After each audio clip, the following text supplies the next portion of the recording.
Amazing people. Amazing stories. Amazing films. This is Amazing TV. Welcome to Mexico. I'm John Chatterton. And this is the entrance to a cenote. Now, cenote is a water-filled cave. Here in the Yucatan Peninsula, there's hundreds, maybe even thousands of them. Nobody knows for sure. But we've heard about a cenote on the island of Cozumel that's special. In it are artifacts from Mayan civilization. But they're not right by the entrance to the cenote. They're more than a mile back into the underwater cave systems. So how did they get there? Well, I'm not a cave diver. If I'm going to investigate this mystery, I'm going to have to use special training, and I'm going to have to use special equipment. Now, if I've got to go through all this to get to the site of these relics, then how did the ancient Mayans leave evidence of their civilization more than 1 mile back into an underwater cave system? The cave system of Cueva Quebrada extends for miles under the island of Cozumel, just off the east coast of the Yucatan Peninsula. For years, Cozumel has been a mecca for sport divers who flock here to visit one of the largest coral reefs on the planet. What's less well known is that there is a maze of underwater caves that snakes through the rock under the island. Because of the danger, only a handful of highly trained experts have ever been inside. Jeff Bozanic is a cave explorer who has spent over 20 years mapping the cave systems that lay beneath Cozumel. I've been diving in Cueva Quebrada since 1984. With a small team of about a dozen people, we have spent about 1,000 man dives into this cave system. We've explored almost 6 miles in Cueva Quebrada. We've had the challenge and the work and the ecstasy of exploring new cave passages that nobody's ever seen before. 6 miles of dark and twisting cave passages is a lot for a novice cave diver. If I'm going to help Jeff unravel this mystery, I need to find out about previously explored sites in the Cueva Quebrada system. In the early 1980s, Jeff and his partner, Steve Omerod, explored a site called The Well.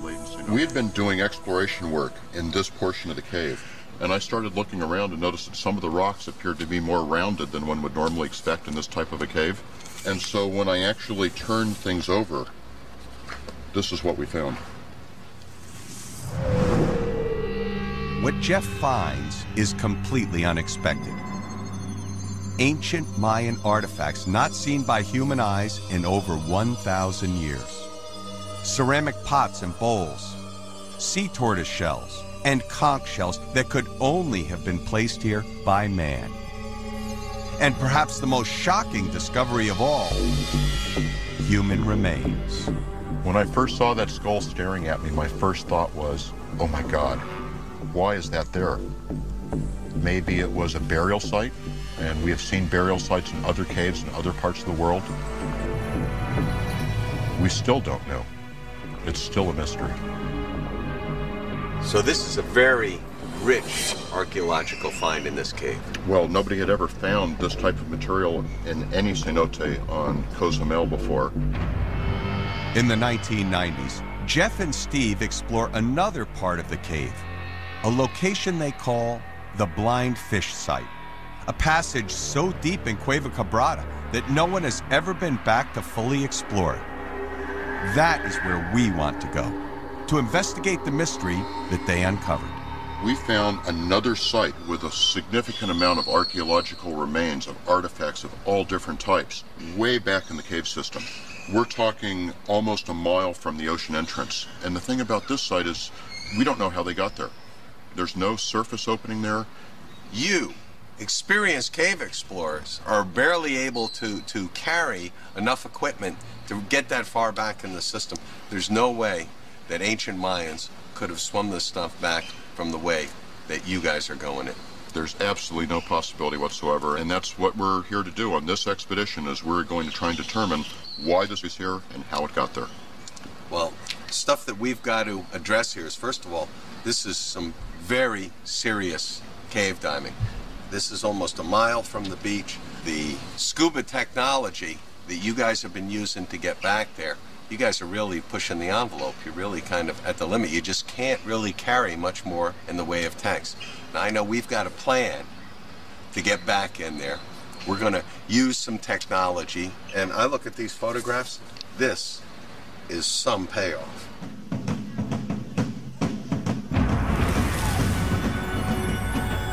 Mayan civilization flourishes from 1500 BC to 1500 AD, when the Spanish first arrive in Mexico's Yucatan Peninsula. The conquistadors find a complex civilization with large and sophisticated cities that extend through present-day Honduras, El Salvador, Guatemala, Belize, and Mexico. The Maya in the area of northern Yucatan really begin to flourish after 500 AD. Well, this was a major civilization.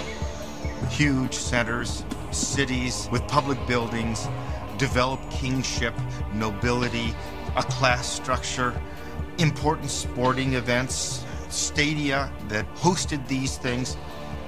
They are the one culture in the New World that there is absolutely no question, but these people did have a fully efficient writing system.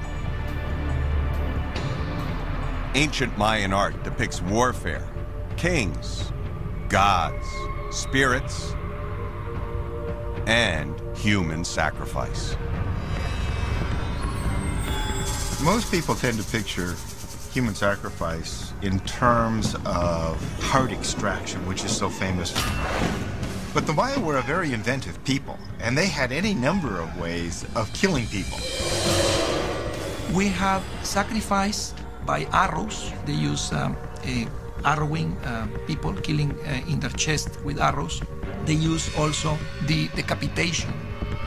Also, they practice the disemboweling of bodies, with obsidian knives, basically taking out all the intestines and all the forms, and that was another way to produce a lot of blood. Though humans were the ultimate sacrifice, cenotes reveal that Mayans offered other important objects to the gods. We've found a whole range of artifacts in the cenotes, including gold and jade, pottery, copal incense that has been beautifully preserved. Are the artifacts that Jeff Bozanic and his team find related to ancient Mayan ritual? Are they sacred offerings to the gods, carefully placed deep in a water-filled cave some 1,000 years ago? Or could there be another explanation? Archaeologists are just beginning to understand the relationship between the Mayans and their religious and spiritual relationship to the cenotes. Now behind me you can see the Casa del Cenote. This was a temple that they built atop of this well right here. Now of course, this would be the place where they'd bring their offerings to the gods. That's because the cenote was the entrance to the underworld. Well, the thing I'm interested in doing is seeing the underworld.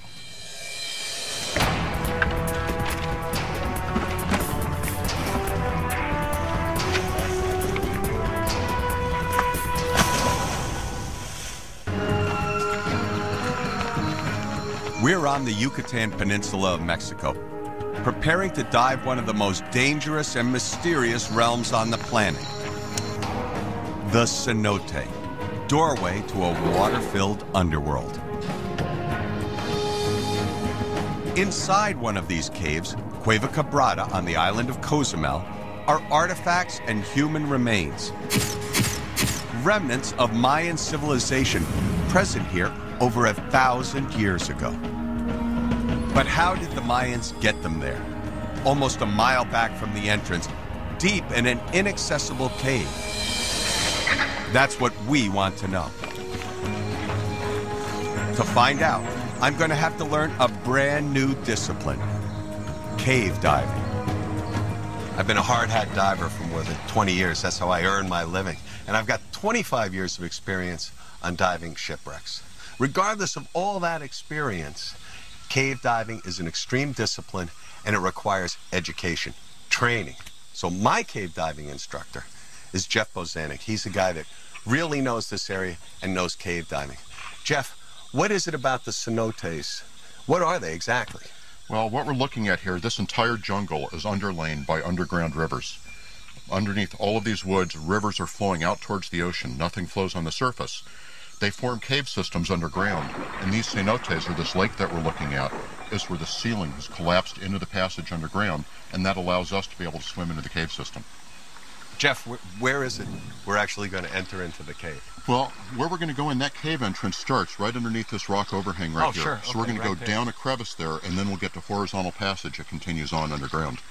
We're going to start here because this is an easier environment to learn in than Cueva Quebrada. We've got all the pottery and the religious artifacts over there, and it's a hard environment to work in. We don't know how they got there, but we need to get you prepped before we can bring you in there to be able to look to see what's going on. Well, I'll tell you, Cueva Quebrada is a big dive, but we got to do the work so that we can get into that system, do what we got to do there. But right now, you and I got to get busy. Cave diving is not for the faint of heart. It's dark, it's dangerous, and even experienced cave divers die each year. See anything? To get ready for the big dive, Jeff leads me through several days of rigorous training on land and in the water. I've got to master a unique set of skills. Learning how to set and secure a line. Using special fin techniques to preserve the cave environment and visibility. And figuring out how to find my way out of a cave if I ever lose the line that leads back to the entrance. I think you have to put forth the effort to learn this stuff. It's not easy all running around blindfolded, tripping, bumping yet. I think I got one here from the coconut palm. You are going to remember what happened in that particular exercise, and then you're much more likely to follow that procedure when you're inside the cave, and your life really is dependent on it. I'm really learning how to do this with the least amount of risk in making a very serious cave dive. Another key to managing the risk is to use the latest in dive technology. On this trip, the entire team will be diving with advanced rebreathers, which will allow the team to have more diving time in the caves and more air in the event of an emergency. Rebreathers operate on a principle that's been around since the 1800s and used for years on submarines. They chemically scrub the carbon dioxide from our exhaled gas, allowing us to rebreathe the same gas over and over again. Modern rebreathers are just beginning to be used in cave dives. Just learning how to use these rebreathers takes years of experience, but everyone in our team is already fully qualified. I'm with Mike Fowler. He's with Silent Diving Systems, and he's an expert on the Inspiration rebreather. Mike, what advantages is the rebreather going to give me in the cave diving environment? Okay, there are several advantages. One of the simple advantages is just the lack of bubbles with a closed-circuit rebreather. When you're swimming through the cave, you're not disturbing any sediment that may be in the cracks and crevices along the walls. With open circuit, you've got lots of bubbles that are floating to the ceiling that can actually damage the cave environment. So ecologically, it's more sound in that you're not going to cause damage? Absolutely. What else? A rebreather, like the Inspiration, is a gas management tool. The very two small little tanks that we carry will give you anywhere between a 6 and an 11-hour duration. So for example, based on a 6-hour duration, then the two small tanks that we've got on the Inspiration are equivalent on a 30-foot dive to 7 80 cubic foot tanks. On a 100-foot dive, you're looking at 13 80 cubic foot tanks, and if you go to 250 feet, you're looking at somewhere in the region of 27 80 cubic foot tanks. Now, of course, you and I would never intentionally plan to do a dive with that kind of duration. But it's nice to know that if you get yourself in trouble, you've got that time to sort out your problems, whatever they might be. That gives you a big advantage. One thing is certain. However the ancient Mayans managed to put the artifacts a mile inside Cueva Quebrada, they definitely didn't have this sort of advanced equipment. I am finally ready for my first cave dive. Jeff Bozanic has selected a relatively easy but spectacular cavern dive called Dos Ojos, Spanish for two eyes. Okay, let's go over just a brief review of the hazards that we're going to try and work around. First off, we're in an overhead environment. We can't go to the surface if we need to if we have a failure. Secondly, we're going to have a lot of silt on the bottom. The rebreathers will help because there won't be any bubbles knocking silt off the ceiling and coming down, but we still need to worry about proper finning techniques. Right. We have in these caves a lot of very fragile, delicate geological formations called stalactites and stalagmites that took millions of years to form.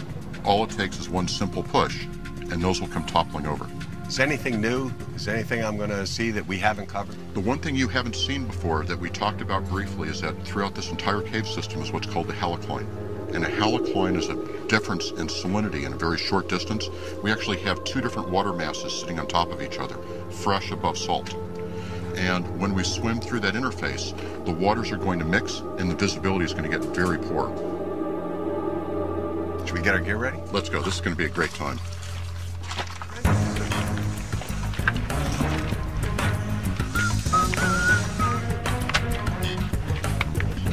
Come over and do this.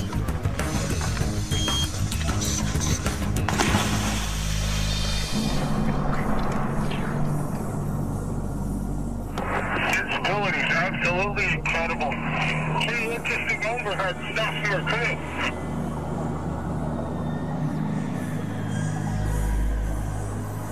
John, all of these formations formed when this was a dry cave. None of this formed when it was underwater.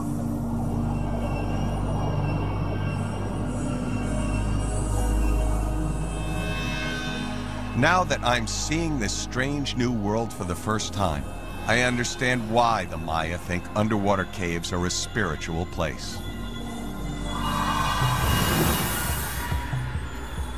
The underwater caves were very important for the Mayas because the water inside the cave, it's like the door to the underworld, but also it was a place for life, for birth or rebirth. And there were special ceremonies and gods, deities, spirits lived there.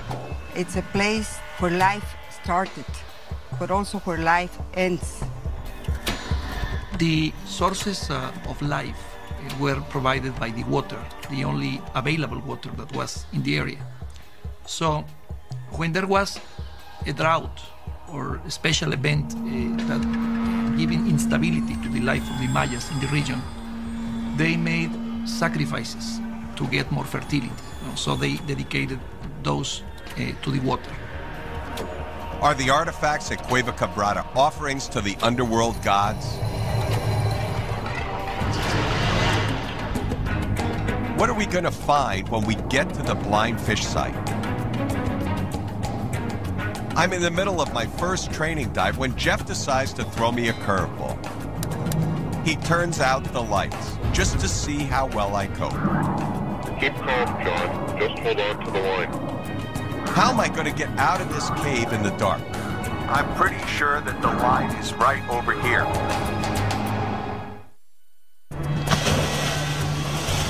Under the Mexican island of Cozumel, a river deep inside a winding cave called Cueva Quebrada, divers make an amazing discovery in 1991.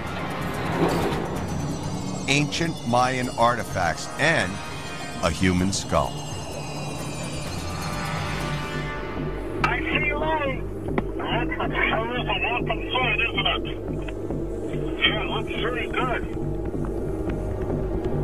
To prepare for the Cueva Quebrada dive, I'm practicing a lights-out emergency drill with my cave instructor, Jeff Bozanic. Even with 25 years of wreck diving experience and days of cave training, the underground world is a very hazardous environment. When you are diving a shipwreck, you are constantly in touch with the wreck itself. But in cave diving, you never place your hands anywhere. One little touch can cause rock formations to crumble. And in a cave, going directly to the surface is simply not an option because you've got a stone ceiling overhead at all times.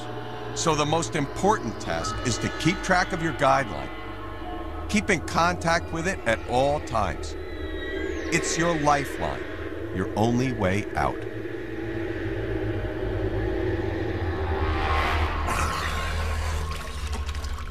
Whew. That was some dive. I'll tell you what, when you first get in there, it's a lot. You know, all the rock formation and everything else. It certainly was impressive, but it's also, I thought it would be much more like a roadway, you know? And it's not at all. Oh, there's passages that just go off every place. Yeah, but even trying to determine where there are passages and stuff isn't easy. I'll tell you what, I'm looking at this, and still, this is just our getting ready for the big dive. Oh, this is the tip of the iceberg. The distance that we went in here is a tenth of what we're going to end up doing when we go to Quebrada. But at Quebrada, how did all that stuff get so far back in the cave? I mean, here we are. I got a rebreather, we got communications, we've got bailout cylinders, we got all this stuff, and we didn't go nearly as far as we're going to have to go. Well, that's the mystery, and that's what we're here to try and find out, isn't it? Well, I'll tell you what, we got to be ready, or we're not going to figure out anything. Jeff, thanks a lot. That was a great dive, buddy. That was a great dive. You guys are okay?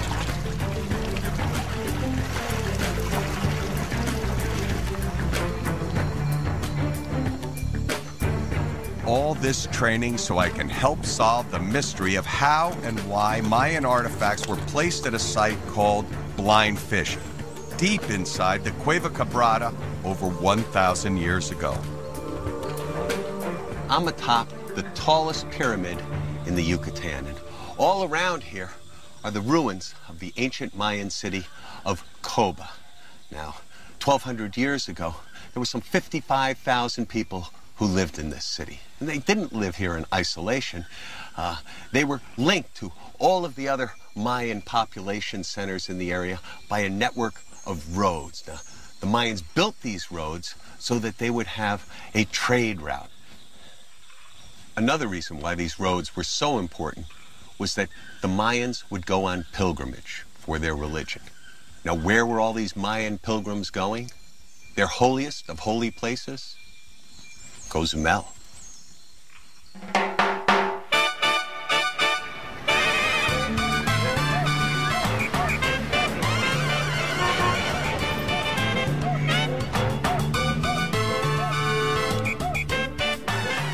The Cueva Quebrada at Cozumel would have been particularly sacred because the entire island was sacred.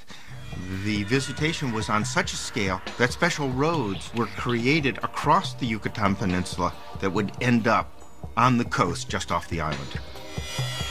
Cozumel was a very special site. It was a pilgrimage site. People were coming from far away, from the Gulf of Mexico all the way, or from Honduras, to see the Ixchel goddess. Ixchel is the moon goddess, a weather goddess, the goddess of fertility and childbirth and medicine. She is believed to live in water-filled caves on Cozumel, and it is here that Mayans placed their offerings to her. We know that the moon goddess was particularly the goddess that one prayed to for children. And so it may have been that barren women were coming to the island asking for help in becoming pregnant. The goddess Ixchel, and is strongly linked to water because she can control the sources of water in the underground. And that's why sometimes she is linked also to forces of death. Are the artifacts at Cueva Quebrada sacrifices intended to please the goddess Ixchel?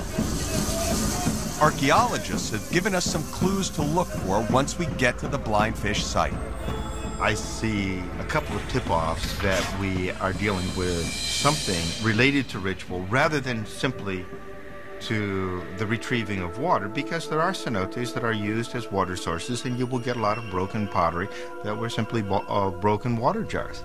There are pots that have been found by the Mexican archaeologists that have kill holes in them. And those are holes that were deliberately knocked in the vessel by the Maya to essentially make them useless, to make them as an offering in ritual. So that's something that is, again, a dead giveaway that what we're dealing with is a ritual offering and not simply a broken water jar.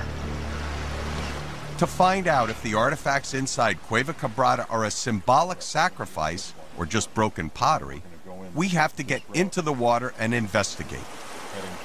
I'm finally ready for the big dive.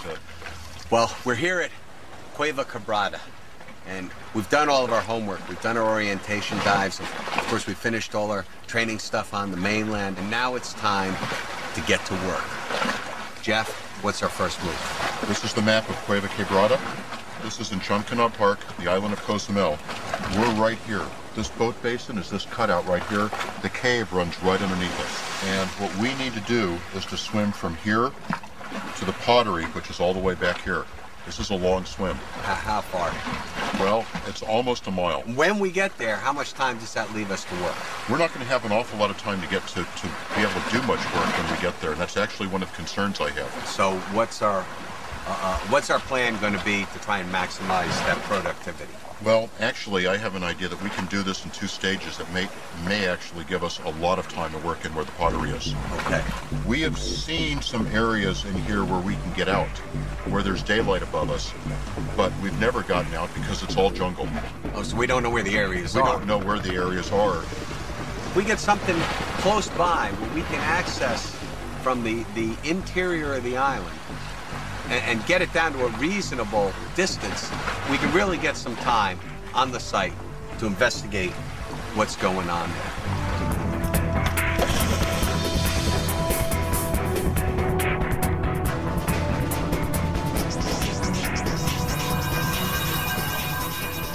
We are swimming deep inside Cueva Quebrada when Jeff spots light from a small opening in the cave ceiling.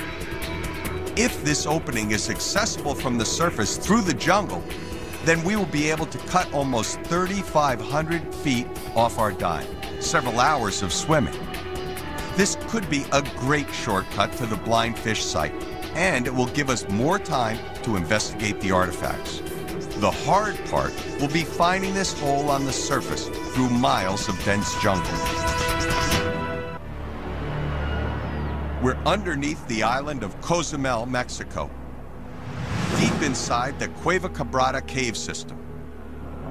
After swimming for almost 2 hours, we are still over an hour away from the Blind Fish site. We decide to find a shortcut. Geologist Jeff Bozanic has located a small opening in the cave ceiling.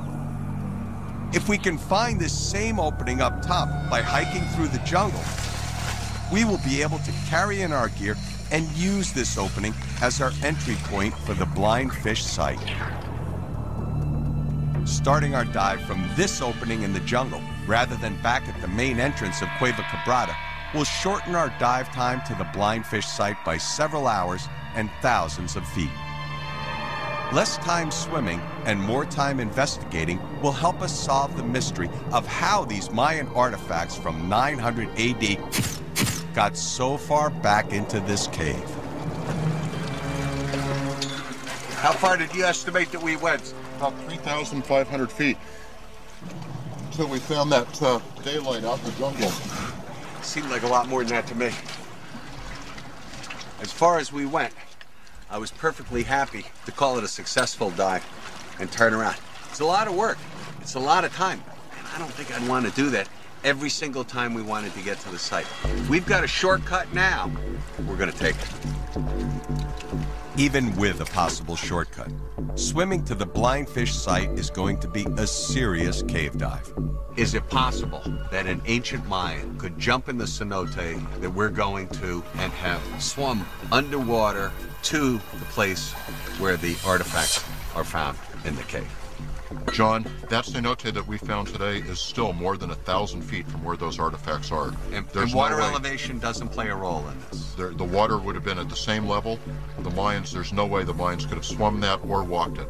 We still have to figure out how that pottery got there. So it was... Geologists now believe that the water table during the Mayan era was as high as it is now.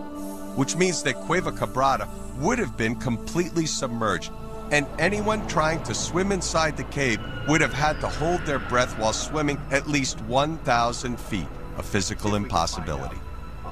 This mystery will take investigation on land as well as in the water. Yesterday, we were able to locate a spot from within the cave that we felt might have an exterior access that we could use. Steve went in, located that on the surface. I took some of your dimensions and compass coordinates, and we took our old map and figured out to try to find a place off the road where we could cut a trail back. We were like 10 feet away and couldn't even see the water, and finally we broke through and found the spot where the water was. And now, that puts the archaeological site that we want to look at within roughly 1,000 feet or so. So that's a very manageable distance to get us there so we can actually do an investigation on the site. So to solve this mystery, Pilar Luna is the head of underwater archaeology at Mexico's National Institute of Anthropology and History. Pilar, do you have any theories as to how these artifacts got so far back in this cave system? Well, we have to find an entrance and a connection with the surface, because it's impossible for anyone to swim that distance to deposit all that pottery. Our time on the only way that we're going to solve this mystery is to divide into two teams. Jeff Bozanic and I will dive into an opening in the jungle floor and swim to the blind fish site. The second team will be Pilar Luna and Steve Omerod, who will attempt to find the area just above the site. Now, Steve, you did a real good job with hooking us up with this cenote here, so you're going to be a topside guy for this? Sounds like we're going to grab a machete and compass and a GPS and head for the jungle. I'm so glad to be on the diving end.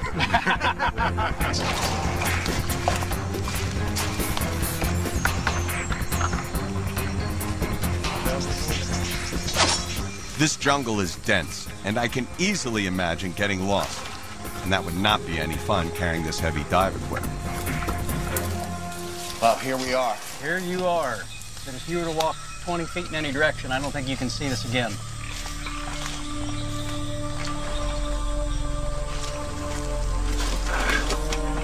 Glad you get that off my back. So, we'll get the GPS warmed up here. Let it find some satellites. Everything was like... At the cenote, we synchronize our watches. The whole plan depends on precise timing. Steve and Pilar will walk to the coordinates we think match the site and listen. At exactly 30 minutes into the dive, Jeff and I will pound a steel rod into the roof of the cave.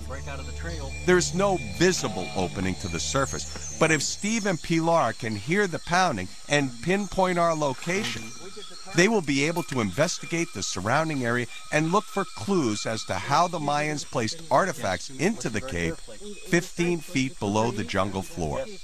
This is it. This is the big dive.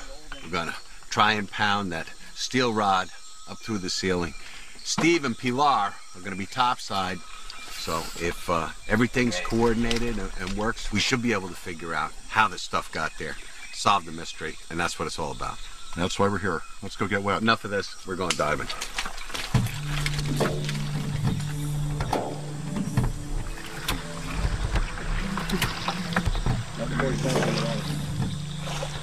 Okay. Start your watches. Okay. Just as I go underwater, 30 minutes from now, be listening. Good luck. You too. Okay. We're off.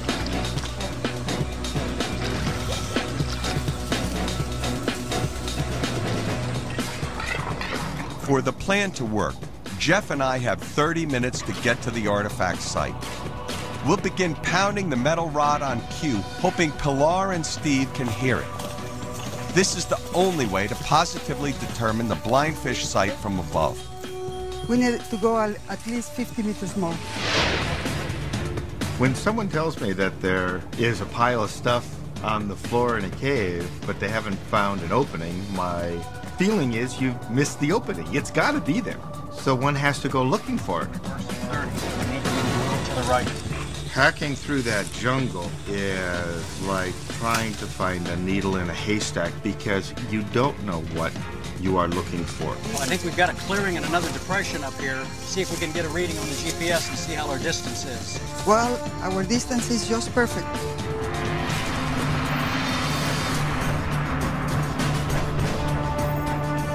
This is really something here, Jeff. Holy cow, look at him. We are swimming to a mound full of Mayan artifacts inside a cave under the island of Cozumel, Mexico. How did they get here? After days of training and practice dives, I'm about to see the Mayan artifacts for the first time. As geologist Jeff Bozanic leads me deeper into the passage underground, fellow cave diver Steve Omerod and underwater archaeologist Pilar Luna are almost directly above us, trekking through the Mexican jungle to find the surface location above the artifacts.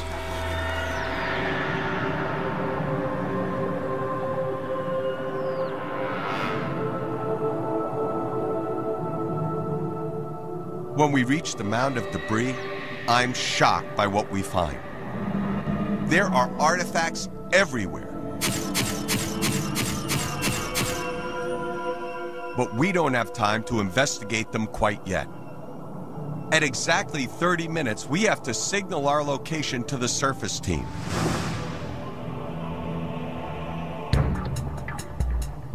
To do that, Jeff pounds a steel rod into the ceiling of the cave with hopes that the sound will echo up through the rock to Steve and Pilar above.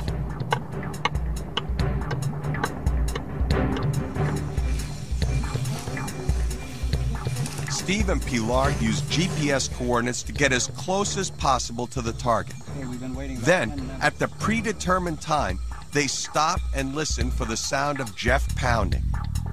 If they can pinpoint the area directly above the cave, they will be able to tell if an opening ever existed above the artifacts.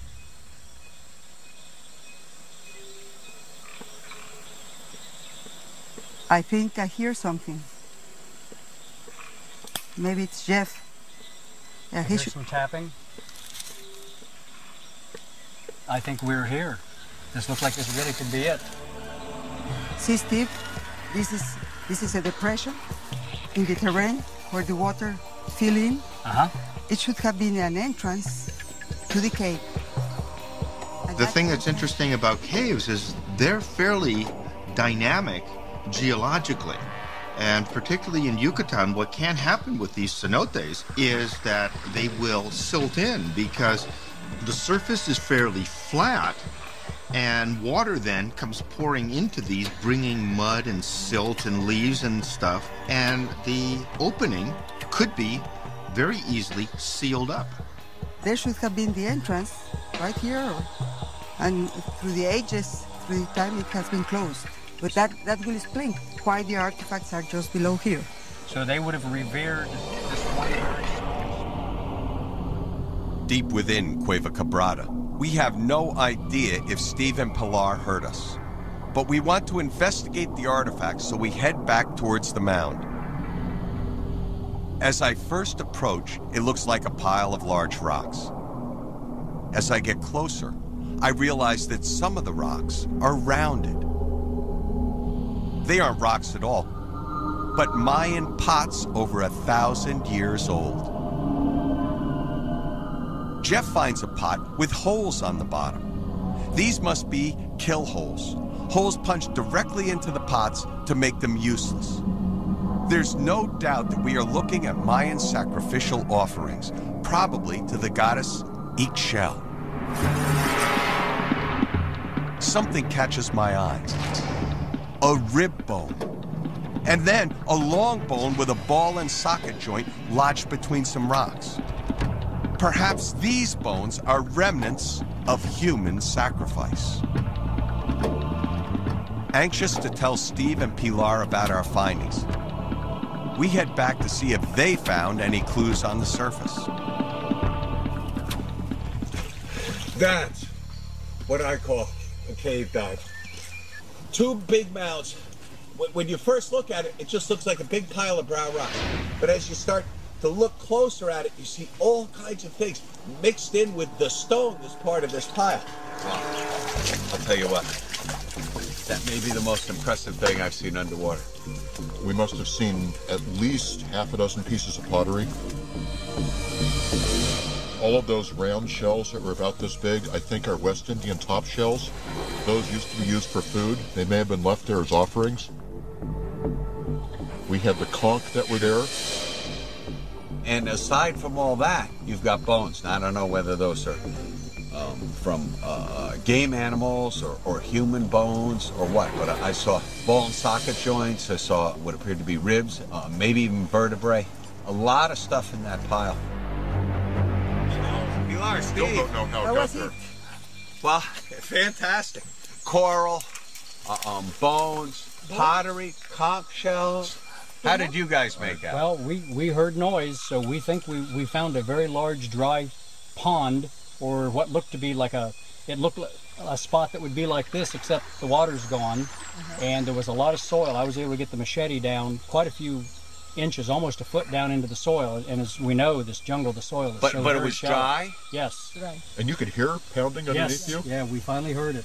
I wouldn't say I was standing right on top of you, but we were able to hear some noise through the limestone, so this is going to be real exciting. Pilar, having looked at that site on the surface, just for the short period of time you're over there, what do you think? What's your opinion? The finding you just made, and the found Steve and I made in the jungle as a dry pound, proves that this cenote was a sacred cenote, and Mayas were using it as a sacred place for offering. We don't know from how far away they came, or if there is a settlement nearby, but the offerings, the artifacts, are indeed indication of a sacred place to the underworld deities. So it's great. The kill holes in the pottery. The seashells a mile from the ocean. And the bones of what might be human sacrifice all had to have been deliberately placed inside the cave by the ancient Mayans. And because we discovered that there was once an opening in the jungle floor to the water below, we know that this site was once a sacred cenote. I would be willing to bet the house that the cenote closed up because the people left. These things are far too important to be allowed to fill up with junk while people live there. What I find is that these cenotes tend to be the essence of the village. Archaeologists will need more time to study this area, to look for remains of an ancient Mayan town that might lie hidden under the dense jungle. I've been fortunate enough to dive shipwrecks from the 1900s, the 1800s, the 1700s, even the 1600s, and I've always thought of those wrecks as being old, and surely they are. By comparison, the relics we saw in this cave system were positively ancient, more than 1,000 years old. Now, this is some extremely rich material for the Mexican archaeologists to work with, and who knows where these discoveries are going to lead. The thing about a really great mystery is when solved, it opens the door on other mysteries, and that's exactly what's happened here. There are underwater caves out there that no explorer has yet seen, and there are archaeological sites like this one still to be discovered.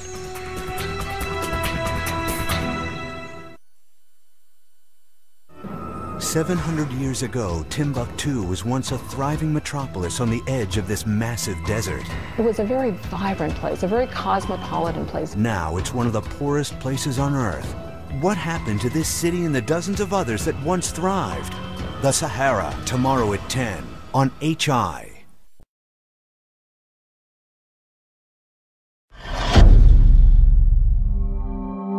Thank you for watching The Amazing TV. Don't forget to subscribe.